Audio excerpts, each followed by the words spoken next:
Hi friends, ಎಲ್ಲರಿಗೂ ನಮಸ್ಕಾರ. ಎಲ್ಲ ಹೇಗಿದ್ದೀರಾ? ಚೆನ್ನಾಗಿದ್ದೀರಾ ಅಂತ ಅಂದ್ಕೊಳ್ತೀನಿ. ಫ್ರೆಂಡ್ಸ್, 2025ರ ರಕ್ಷಾಬಂಧನ ಯಾವಾಗ ಬಂದಿದೆ, ರಾಖಿ ಕಟ್ಟಲಿಕ್ಕೆ ಶುಭ ಮುಹೂರ್ತ ಯಾವಾಗಿದೆ, ಮತ್ತು ಈ ರಕ್ಷಾಬಂಧನದ ವಿಶೇಷತೆ ಏನಂತ ಈ ವಿಡಿಯೋದಲ್ಲಿ ನೋಡೋಣ ಫ್ರೆಂಡ್ಸ್. ಈ ವಿಡಿಯೋ ಶುರು ಮಾಡೋ ಮೊದಲು ಯಾರೆಲ್ಲ ಇನ್ನು ನನ್ನ ಚಾನಲನ್ನು ಸಬ್ಸ್ಕ್ರೈಬ್ ಮಾಡ್ಕೊಂಡಿಲ್ವೋ ದಯವಿಟ್ಟು ಹೋಗಿ ಚಾನಲನ್ನು ಸಬ್ಸ್ಕ್ರೈಬ್ ಮಾಡಿ, ಬೆಲ್ಲೈಕನ್ನು ಪ್ರೆಸ್ ಮಾಡಿ. ವಿಡಿಯೋ ಇಷ್ಟ ಆದರೆ ವಿಡಿಯೋಗೆ ಲೈಕ್ ಕೊಡಿ, ಕಮೆಂಟ್ ಮಾಡಿ, ಮತ್ತು ನಿಮ್ಮ ಫ್ರೆಂಡ್ಸ್ ಮತ್ತು ಫ್ಯಾಮಿಲಿ ಗ್ರೂಪ್ ಜೊತೆಗೆ ಈ ವಿಡಿಯೋವನ್ನು ಶೇರ್ ಮಾಡಿ ಫ್ರೆಂಡ್ಸ್.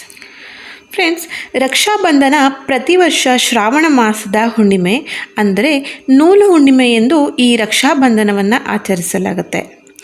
ಈ ರಾಖಿ ಹಬ್ಬವು ಸೋದರ ಸೋದರಿಯರ ನಡುವಿನ ಪ್ರೀತಿ, ವಾತ್ಸಲ್ಯ ಮತ್ತು ಬಾಂಧವ್ಯವನ್ನು ಸಂಕೇತಿಸುತ್ತದೆ ಮತ್ತು ರಕ್ಷಣೆ, ಕಾಳಜಿ ಮತ್ತು ಗೌರವದ ಮೌಲ್ಯಗಳನ್ನು ಉತ್ತೇಜಿಸುತ್ತದೆ ಫ್ರೆಂಡ್ಸ್.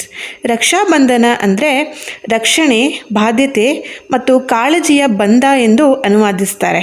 ಈ ದಿನದಂದು ಸೋದರಿಯರು ತಮ್ಮ ಸೋದರನ ಮಣಿಕಟ್ಟಿನ ಸುತ್ತಲೂ ರಾಖಿ ಎಂದು ಕರೆಯಲ್ಪಡುವ ಒಂದು ಕೆಂಪು ದಾರವನ್ನು ಕಟ್ಟುತ್ತಾರೆ. ಇದು ಪ್ರೀತಿ ಮತ್ತು ರಕ್ಷಣೆಯನ್ನು ಸಂಕೇತಿಸುತ್ತದೆ ಫ್ರೆಂಡ್ಸ್.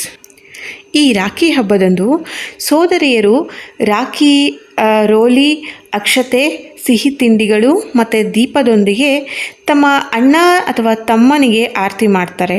ಸೋದರರು ಪ್ರತಿಯಾಗಿ ತಮ್ಮ ಸೋದರಿಯರನ್ನು ರಕ್ಷಿಸುವುದಾಗಿ ಪ್ರತಿಜ್ಞೆ ಮಾಡ್ತಾರೆ ಮತ್ತು ಅವರ ಪ್ರೀತಿಯ ಸಂಕೇತವಾಗಿ ಅವರಿಗೆ ಉಡುಗೊರೆಗಳನ್ನು ಅಥವಾ ಹಣವನ್ನು ನೀಡ್ತಾರೆ ಫ್ರೆಂಡ್ಸ್.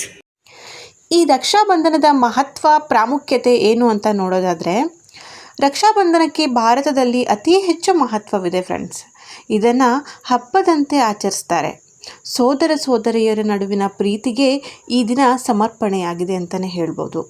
ಹಿಂದೂ ಧರ್ಮದಲ್ಲಿ ರಕ್ಷಾಬಂಧನಕ್ಕೆ ಎಲ್ಲಿಲ್ಲದ ಅತಿ ಹೆಚ್ಚು ಪ್ರಾಮುಖ್ಯತೆ ಇದೆ. ರಕ್ಷಾಬಂಧನ ರಕ್ಷೆ ಅಂದರೆ ರಕ್ಷಣೆ ಹಾಗೂ ಬಂಧನ ಅಂದರೆ ಸಂಬಂಧ ಎಂಬ ಈ ಎರಡು ಪದಗಳಿಂದ ಕೂಡಿದೆ. ಸೋದರ ಸೋದರಿಯರ ನಡುವಿನ ಪ್ರೀತಿಯನ್ನು ಬಲಪಡಿಸುವ ಮತ್ತು ಪುನರುಚ್ಚರಿಸುವ ಉತ್ಸವವಾಗಿದೆ ಅಂತಲೇ ಹೇಳಬಹುದು. ಒಂದು ಕಡೆ ಸೋದರನು ತನ್ನ ಸೋದರಿಯನ್ನು ನೋಡಿಕೊಳ್ಳುವುದಾಗಿ ಮತ್ತು ತನ್ನ ಜೀವನ ಪರ್ಯಂತ ಅವಳನ್ನು ರಕ್ಷಿಸುವುದಾಗಿ ಭರವಸೆ ನೀಡ್ತಾನೆ. ಮತ್ತೊಂದೆಡೆ ಸೋದರಿ ತನ್ನ ಸೋದರನ ದೀರ್ಘಾಯುಷ್ಯಕ್ಕಾಗಿ ಪ್ರಾರ್ಥಿಸ್ತಾಳೆ ಫ್ರೆಂಡ್ಸ್. ಈ ದಿನ ಸೋದರಿ ತನ್ನ ಸೋದರನ ಮಣಿಕಟ್ಟಿನ ಮೇಲೆ ಕಟ್ಟುವ ರೇಷ್ಮೆ ದಾರ, ಅದು ಕೇವಲ ಒಂದು ದಾರವಲ್ಲ, ಅದು ಇಬ್ಬರ ನಡುವಿನ ಶುದ್ಧ, ಪವಿತ್ರ ಮತ್ತು ನಿರಂತರ ಪ್ರೀತಿಯ ಗುರುತು.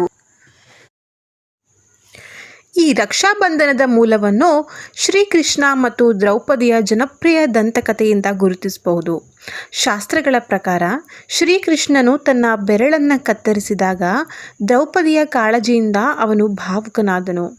ರಕ್ತಸ್ರಾವವನ್ನು ನಿಲ್ಲಿಸಲು ಅವಳು ತನ್ನ ಸೀರೆಯ ತುಂಡನ್ನು ಹರಿದು ಅವನ ಬೆರಳಿಗೆ ಸುತ್ತಿಕೊಟ್ಲಂತೆ. ಇದರಲ್ಲಿ ಕೂಡ ನಾವು ನೋಡಬಹುದು ಆ ಒಂದು ಅಣ್ಣ ತಂಗಿಯ ಸಂಬಂಧ ಎಂಥದ್ದು ಅಂತ. ಈ ರಕ್ಷಾಬಂಧನ ಅಥವಾ ರಾಖಿ ಸೋದರರ ಪ್ರೀತಿಯನ್ನು ಆಚರಿಸುವ ಒಂದು ಮಂಗಳಕರ ಹಿಂದೂ ಹಬ್ಬವಾಗಿದೆ. ದೇಶದಾದ್ಯಂತ ವ್ಯಾಪಕವಾಗಿ ಆಚರಿಸುವಂಥ ಹಬ್ಬಗಳಲ್ಲಿ ಈ ರಕ್ಷಾಬಂಧನವು ಕೂಡ ಒಂದು. ಹಾಗಿದ್ರೆ ಯಾವಾಗ ಈ ರಕ್ಷಾಬಂಧನವನ್ನು ಆಚರಿಸೋದು ಅಂತ ನೋಡೋದಾದರೆ, ಭಾರತದಲ್ಲಿ ರಕ್ಷಾಬಂಧನದ ದಿನಾಂಕ ಬಂದು ಆಗಸ್ಟ್ 2025 ಆಗಸ್ಟ್ 9 ಶನಿವಾರ ಆಚರಿಸಬಹುದು. ರಾಖಿ ಕಟ್ಟಲಿಕ್ಕೆ ಶುಭ ಮುಹೂರ್ತ ಬಂದು 9 ಆಗಸ್ಟ್ 2025ಕ್ಕೆ ಬೆಳಿಗ್ಗೆ 5:46ರಿಂದ ಮಧ್ಯಾಹ್ನ 1:24 ತನಕ ಶುಭ ಮುಹೂರ್ತ ಇದೆ ಫ್ರೆಂಡ್ಸ್. ಈ ಮುಹೂರ್ತದಲ್ಲಿ ನಾವು ರಾಖಿಯನ್ನು ಕಟ್ಬೋದು. ಒಟ್ಟು ನಮಗೆ 7 ತಾಸು 40 ನಿಮಿಷ ಸಿಕ್ಕುತ್ತೆ.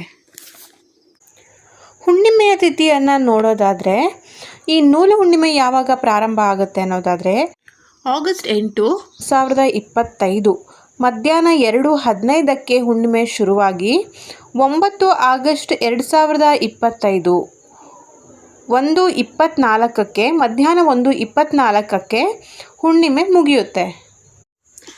ಫ್ರೆಂಡ್ಸ್, ನೋಡಿದ್ರಲ್ಲ ಇವತ್ತಿನ ಈ ರಕ್ಷಾಬಂಧನದ ವಿಡಿಯೋ ನಿಮಗೆಲ್ಲ ಇಷ್ಟ ಆಯಿತು ಅಂತ ಭಾವಿಸ್ತೀನಿ ಫ್ರೆಂಡ್ಸ್. ನಾಡಿನ ಸಮಸ್ತ ಜನತೆಗೆ, ನನ್ನ ಎಲ್ಲ ಸಹೋದರರಿಗೂ ಕೂಡ ರಕ್ಷಾಬಂಧನದ ಆರ್ಥಿಕ ಶುಭಾಶಯಗಳು ಅಂತ ಹೇಳ್ತಾ ಇದ್ದೀನಿ ಫ್ರೆಂಡ್ಸ್. ಈ ವಿಡಿಯೋ ನಿಮಗೆ ಇಷ್ಟ ಆದರೆ ದಯವಿಟ್ಟು ವಿಡಿಯೋವನ್ನು ಲೈಕ್ ಮಾಡಿ, ಕಮೆಂಟ್ ಮಾಡಿ, ನಿಮ್ಮ ಕುಟುಂಬದವರದೊಂದಿಗೆ, ನಿಮ್ಮ ಫ್ರೆಂಡ್ಸ್ ಜೊತೆಗೆ, ಫ್ಯಾಮಿಲಿ ಜೊತೆಗೆ ದಯವಿಟ್ಟು ನಮ್ಮ ವಿಡಿಯೋವನ್ನು ಶೇರ್ ಮಾಡಿ. ಹೀಗೆ ಮತ್ತೊಂದು ಮುಂದಿನ ವಿಡಿಯೋ ಒಂದಿಗೆ ನಾನು ನಿಮ್ಮನ್ನು ಭೇಟಿ ಆಗ್ತೀನಿ ಫ್ರೆಂಡ್ಸ್. ಅಲ್ಲಿವರೆಗೂ ಟೇಕ್ ಕೇರ್, ಬಾಯ್.